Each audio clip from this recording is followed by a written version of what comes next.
defense and Hank Stram's multiple offense gave Kansas City an easy 23-7 victory. A truly grand day for an excellent football team and an innovative coach. Unfortunately, there would be no more championship games for the Chiefs or for Hank Stram.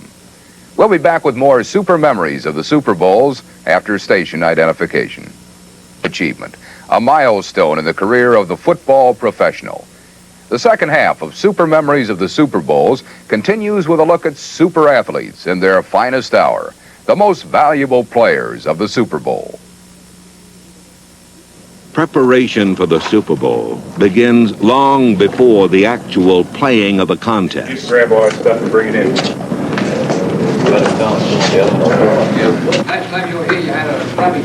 All right, let's put up the light stands and get a reading now. While locker rooms are readied for post-game interviews, players are lost in circumspection, preparing themselves for their moment in the spotlight.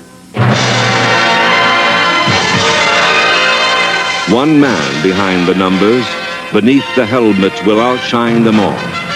In doing so, he is honored with the title Most Valuable Player of the Super Bowl. He is the game's outstanding player. The first player to gain this distinction was named MVP in Super Bowls I and II. Green Bay quarterback Bart Starr was that man.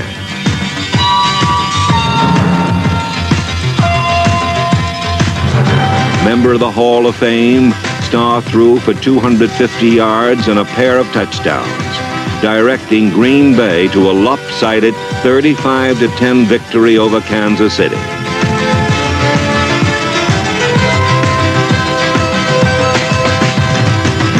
Against the Raiders, Starr engineered the Packers' second super victory as Green Bay ran away from Oakland 33-14.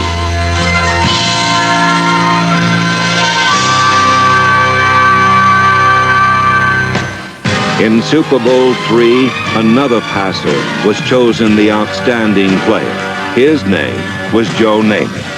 Namath fired for over 200 yards and a Jet championship, the first for an AFL team.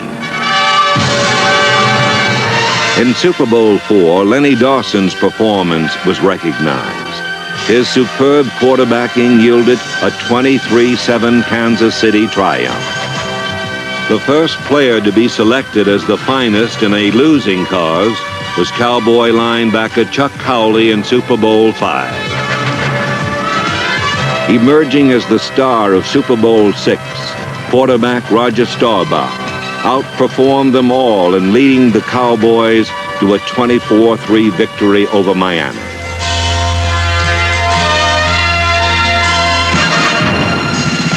The Dolphins would never lose another Super Bowl.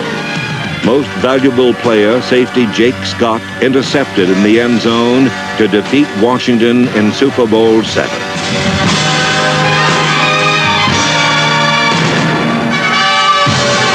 Bruising fullback Larry Zonka proved to be the difference in the Dolphins' second Super Bowl victory. His 145 yards against the Vikings established a Super Bowl record.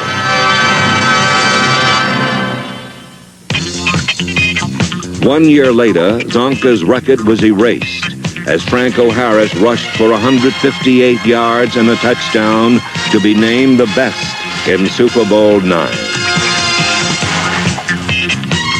The Steeler reign continued in Super Bowl X as Pittsburgh edged Dallas 21-17 in one of the most exciting championship games ever. The first wide receiver was chosen as the MVP, the Steelers' acrobatic Lynn Swann.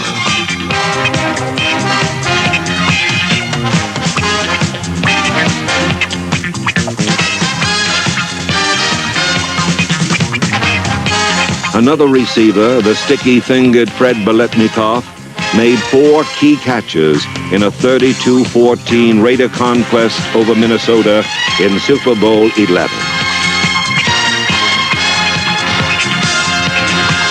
A pair of defensive stars were named co-MVPs of Super Bowl XII.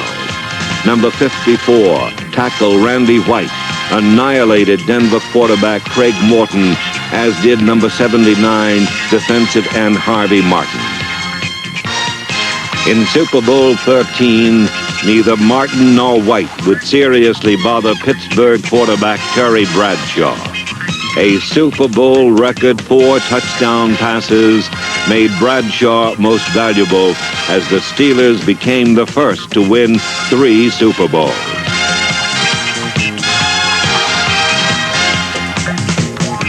Super memories of the Super Bowls. Outstanding performances by the game's greatest stars.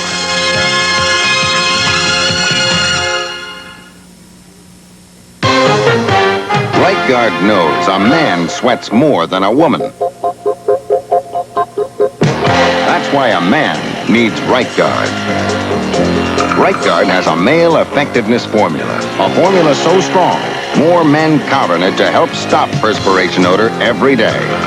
Right Guard knows there's a difference between you. Men perspire more. And that's what Right Guard's for. In a world of good economy cars, Mazda introduces a great one, announcing the all-new 1981 Mazda GLC, now with front-wheel drive. Just one look, that's all it took. Yeah, just one look, that's all it took. The all-new These two quarterbacks confronted each other in Super Bowls 10 and 13, 2 of the most stirring Super Bowls ever played.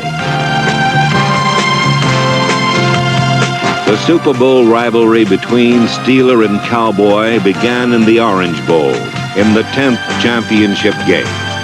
Starbuck fired to Drew Pearson for a 7-0 lead.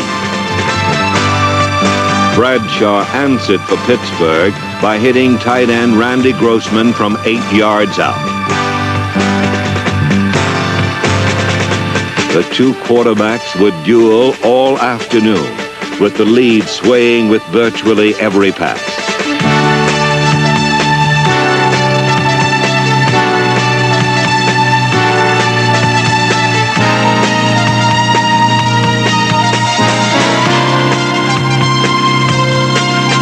Lynn Swann's catch gave Pittsburgh a precarious lead late in the game.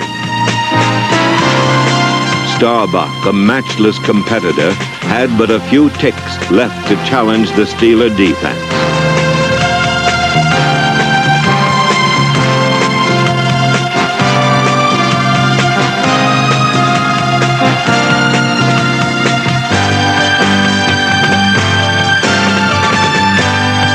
Len Edwitt's end zone interception terminated the dogfight for the championship. Dallas found its defeat paralyzing. Pittsburgh found its victory tantalizing. The rivalry would continue in that same Orange Bowl 3 years later.